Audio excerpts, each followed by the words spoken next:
এইবাৰৰ শিক্ষক দিৱস উদযাপন আৰু আমাৰ শৈক্ষিক জীৱনৰ হয়তো এইটো অন্তিমটো শিক্ষক দিৱস যোনটো আমি নিজেই অৰ্গেনাইজ কৰিছোঁ। একচুৱেলি আমি অনুষ্ঠিত কৰিছোঁ বুলি ক'লে ভুল হ'ব বাৰু, কামত একচুৱেলি বেলেগ কোনোবাহে লাগি আছিল আৰু আমিওনো কেনেকৈ সহায় কৰিম। আগদিনাখনলৈকেতো স্কুলতে আছিলোঁ আৰু সেইদিনা আহি এয়া কামত অকণমান লাগি ভাগি দিলোঁ আৰু হাঁহি ধেমালিৰ মাজতে।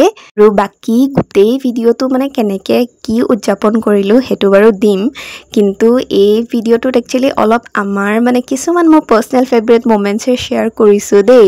আৰু এয়া আমাৰ শিক্ষকসকলক আদৰিবলৈ আমি এয়া আমাৰ প্ৰস্তুতি চলাইছোঁ আৰু এয়া গায়ন বায়নেৰে আমাৰ ছাৰসকলক, আমাৰ শিক্ষাগুৰুসকলক আমি এনেদৰে আদৰিলোঁ।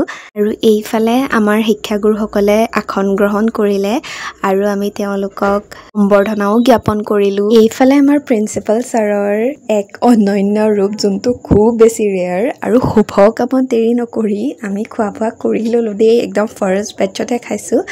আৰু শেষৰ ফালে অলপ কালচাৰেল ইভেণ্টছ, ষ্টুডেণ্ট হিচাপে টিচাৰ্ছ ডে চেলিব্ৰেট কৰাৰ অনুভৱটো অন্তিমবাৰৰ বাবে লৈ ল'লোঁ আৰু কি ক'ম আৰু এক সুকীয়া অনুভৱ।